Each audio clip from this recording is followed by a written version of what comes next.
오늘 예레미야서 8장에서는 이스라엘 지도자들의 죄악에 대해서 가르쳐 주십니다. 앞에 7장에서는 이스라엘 백성들이 성전에서 거짓된 예배를 드리고 잘못된 그 성전 신앙을 가지고서 헛된 안정감을 누리면서 계속해서 죄 가운데 머물러 있는 문제를 지적하셨습니다.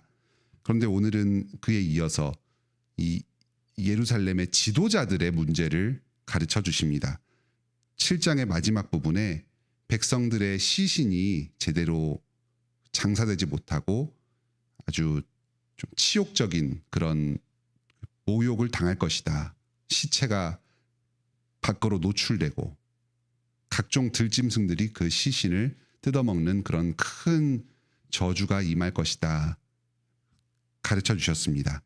이어서 그 내용이 8장에서는 지도자들에게 초점이 맞춰집니다. 1절입니다. 왕들, 지도자들, 제사장들, 선지자들, 예루살렘 주민들의 뼈들이 끌어내져서 그들이 그토록 숭배하고 사모하던 그 각종 우상들, 하늘의 해와 달과 별, 1월 성신의 그 우상신들 아래에서 마치 제물로 바쳐지듯이 이렇게 드러나게 될 것입니다. 빠져가지고 흩어질 것입니다. 죽어서까지 큰 수치와 치욕을 당하는 그 심판의 저주가 있을 것임을 선언하고 있습니다. 8절로 12절에서는 이 지도자들의 어떤 문제점이 구체적으로 지적이 됩니다. 크게 세 가지의 문제가 있습니다. 첫째로 그들은 하나님의 말씀을 바로 가르치지 않는 잘못이 있었습니다. 하나님의 말씀을 잘못되게 해석하고 왜곡해서 치사 선택해서 백성들에게 아첨하듯이 전하였습니다. 백성들이 좋아할 만한 것, 그리고 복을 누린다고 하는 이런 안정감을 주는 말들은 전하되 심판의 말, 그들의 잘못을 지적하고 회개해서 하나님께로 인도하는 그런 말들은 전하지 않았습니다. 왜곡해서 성경을 해석하고 그것들을 백성들에게 가르침으로써 백성들이 하나님의 말씀을 잘 이해하지 못하도록 가로막았습니다.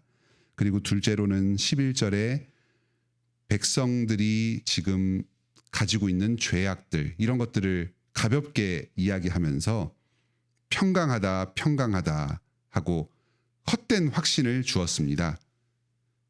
성도들이 그 지도자들에게 어떤 자신의 문제들을 가지고 올 때가 있습니다. 그런데 그것은 별로 문제가 되지 않는다. 문제가 아주 명백하고 하나님의 말씀에 어긋남에도 불구하고 문제가 되지 않으니까 그냥 평안하게 거하십시오. 그런 식으로 잘못된 그 마음의 확신을 주어서는 안 됩니다. 하나님께서 직분자들을 감독자로, 그래서 이렇게 위험을 경고하는 그 살피는 자로 보내주셨습니다. 그래서 어떤 그 삶이 바로 나가지 않는 부분이 있으면은 그것을 미리 앞서서 보고 경고하는 역할을 해야 합니다.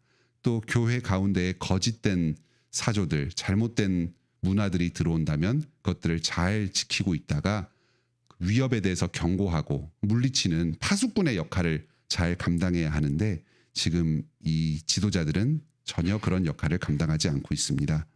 또 12절에는 그들이 스스로의 잘못을 깨닫고 부끄러워하기는커녕 양심의 화인을 맞아서 뻔뻔스럽게 내가 무슨 잘못이냐, 나로서는 직분을 다하고 있다 하고 말씀을 제대로 가르치지 않고 성도들에게 거짓 평안을 주는 이런 잘못을 정당화하면서 거기에 계속해서 머물러 있습니다.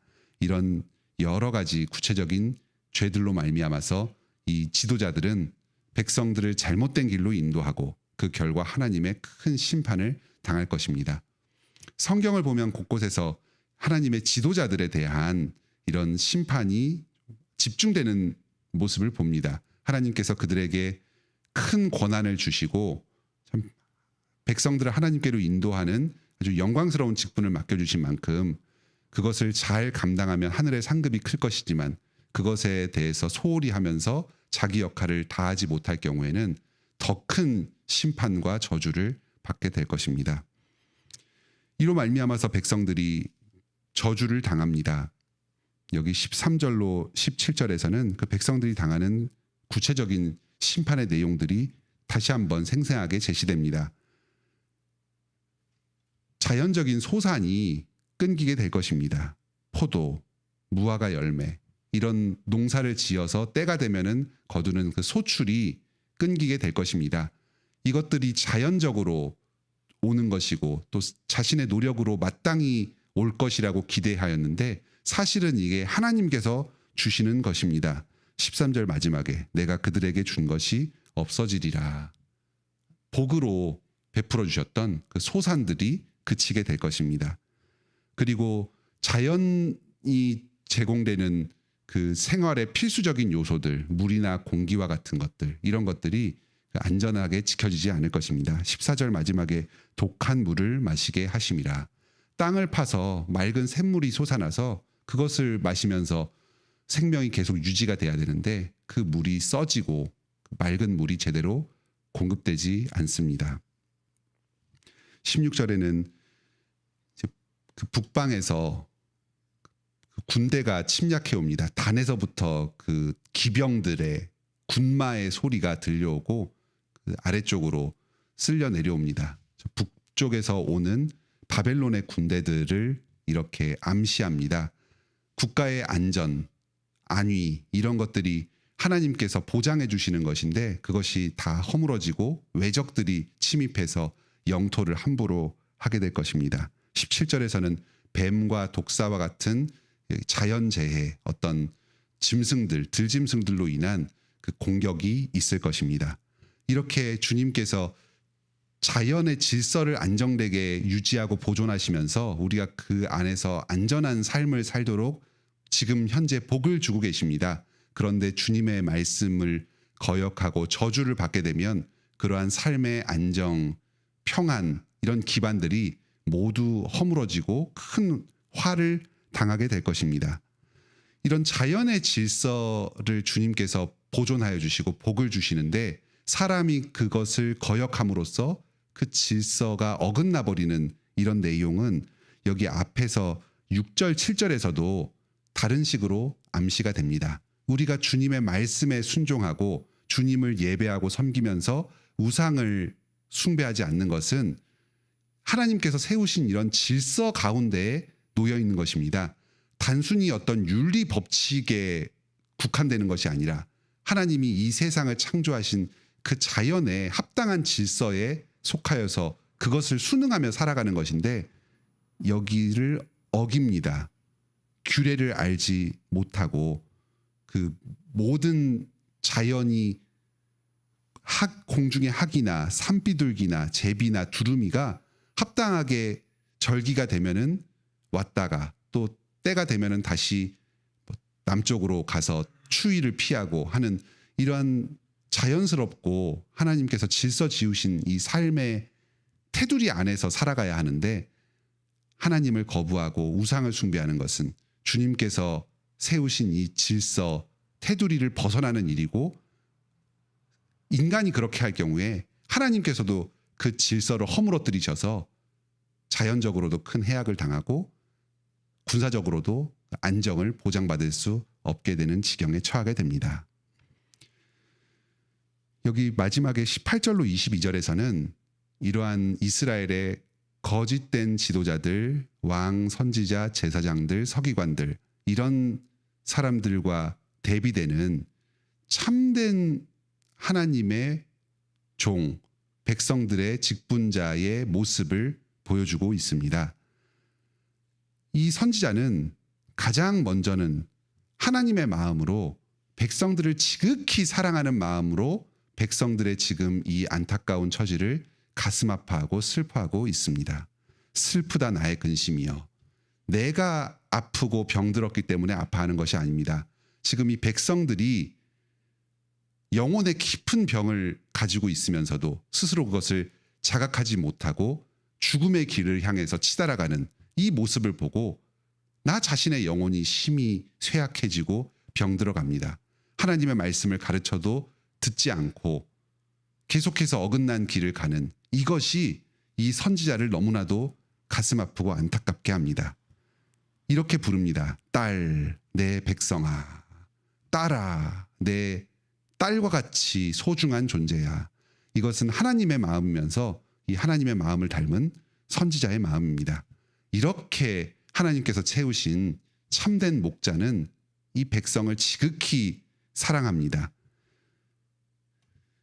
앞에서 그 선지자들 잘못된 그 서기관들이 보인 모습을 통해서 보았을 때 이 선지자는 이 백성들의 이 죽음을 향해서 나아가는 이 모습을 안타깝게 여기면서 이들에게 하나님의 말씀을 바로 전합니다.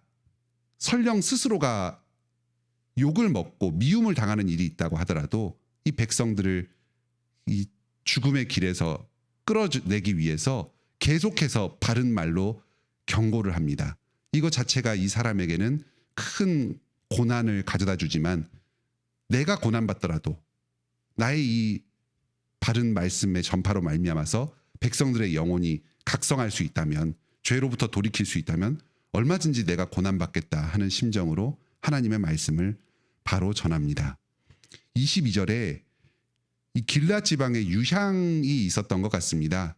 이제 여기서 의사가 있었고 치료로 유명한 그런 의료 도시였던 것 같습니다. 그런데 이런 곳에서 이 백성들이 지금 영혼의 질병 또 육체적인 죽음의 심판을 목전에 둔 그런 상황인데 이들이 전혀 치유와 회복을 얻지 못하고 죽음을 향해 나아가는 것을 안타깝게 여기고 있습니다. 이 선지자 자신이 영혼의 의사로서 하나님의 말씀을 계속해서 전함으로써 이 백성들을 살리고자 애쓰고 있습니다. 이 예레미야서 8장 전체의 내용을 종합해 보았을 때 참된 직분자는 두 가지가 필요합니다. 진리와 사랑입니다. 하나님의 말씀을 바로 전하는 것이 필요합니다. 설령 그것이 이 내가 섬기는 사람들에게 호응을 얻지 못하고 사랑을 받지 못한다고 하더라도 하나님의 말씀을 계속해서 정직하게 전해주는 것이 필요합니다. 잘못된 길로 가고 하나님을 미워하는 사람은 진리의 말씀을 바로 전할 때 거기에 대해서 반발합니다. 저항하고 공격하기도 합니다. 하지만 그 진리의 말씀을 바로 전하는 것이 그 사람의 영혼을 살리는 일이고 죽음의 길에서 끌어내주는 방법입니다. 두 번째는 사랑입니다. 진리를 전하되 애끓는 마음으로 딸 내 백성아, 이 죽음으로 치닫고 하나님을 배반하고 선지자를 거역하는 이 사람이라고 할지라도 그 사람을 위해서 내가 함께 애통해하고 우는 심정으로 함께 고난받는 심정으로 사랑하면서 그 백성들을 섬겨야 합니다. 사랑하는 성도님들, 오늘 이 말씀을 통해서 교훈을 얻습니다. 우리는 각자 직분자로서 이러한 왕이나 선지자나 제사장은 아니라고 할지라도 그리스도를 닮아서 각자의 영역 가운데 직분을 가지고 사람들을 섬기며 살아가고 있습니다. 가정에서, 교회에서, 또 직장과 지역 사회에서 내가 직분을 함으로써 내가 섬기는 사람들을 하나님께로 인도할 책임이 우리에게 부여되어 있습니다. 우리 또한 이런 삭군처럼 나의 이익을 위해서 직분을 감당하는 것이 아니라 내가 섬기는 그 사람의 유익을 위해서 이 진리와 사랑으로 신실하게 직분을 감당하도록 합시다. 그리고 내가 속한 이 공동체에서 직분자로서 종사하고 계시는 분들, 우리 교회 목사님과 장로님과 집사님, 또 우리 가정의 가장, 또 직장에서 상급자, 이런 사람들, 또 우리 국가의 정치가들, 이런 사람들이 하나님께서 부여해 주신 이 직분을 신실하게 잘 감당할 수 있도록 기도해 주시기 바랍니다. 함께 기도합시다. 하늘에 계신 우리 아버지, 이 예레미야서 8장 말씀을 통해서 하나님 나라의 직분자들이 어떠한 태도를 보여야 하는지 가르쳐 주시니 감사드립니다. 백성들이 어긋난 길을 갈 때 하나님의 말씀을 바로 전함으로써 진리로 깨우치고 다시 이들이 바른 길로 올 수 있도록 인도해야 합니다. 이것이 참으로 수고롭고 또 사람들의 저항을 감당해야 하는 이런 어려움이 있지만 하나님께서 이들을 심판하시는 것을 구원하기 위해서는, 이들을 바른 길로 인도하기 위해서는 그 말씀을 바로 전하는 것 외에는 다른 방법이 없습니다. 우리가 여러 고난과 수고 가운데서도 이 하나님의 말씀을 전함으로 이 백성들을 생명으로 인도하는 일에 쓰임받게 하여 주시옵소서. 이 일을 감당할 때에 참 지극한 사랑의 마음을 허락하여 주시옵소서. 예레미야가 자기를 죽음으로 몰아놓고자 하는 이 음모를 꾀하고 있는 이 백성들을 끝까지 사랑하면서 하나님의 말씀을 전하였던 것처럼 우리 또한 우리에게 맡겨진 이 성도들을 참 지극한 사랑으로 마음에 품고 기도하면서 이들에게 포기하지 않고 신실하게 하나님의 말씀으로 인도하게 하여 주시옵소서. 우리 각자의 삶의 영역에서 이러한 직분을 잘 감당하게 하여 주시고, 또 내가 속한 공동체의 여러 직분자들이 이러한 하나님의 참된 목자로서 나와 나의 공동체를 이끌 수 있도록 인도하여 주시옵소서. 교회 목사님, 장로님, 집사님께서 우리 교회 가운데서 주님의 말씀이 신실하게 전파되고 성도들이 이 말씀에 순종하며 나아가도록 잘 돌보는 일에 헌신되게 하여 주시옵소서. 필요한 모든 지혜와 능력을 공급하여 주시옵소서. 우리 가정의 가장들, 부모님들에게 이러한 믿음을 허락하여 주시고, 우리 사회의 여러 기업가들과 정치가들, 위정자들에게 하나님을 경외하면서 주님의 뜻을 따라서 이 땅 가운데 주님의 공의를 실현하는 일에 쓰임받는 일꾼으로 사용하여 주시옵소서. 오늘도 저희가 저희의 모든 필요를 주님께 간구합니다. 주님께서 저희의 필요를 들으시고 응답하실 때에 저희와 저희 주변에 있는 사람들이 이 주님의 구원의 능력을 보고 하나님을 찬송하게 하여 주시옵소서. 예수님의 이름으로 기도드립니다. 아멘. 오늘도 은혜로운 기도 시간 되시길 바랍니다.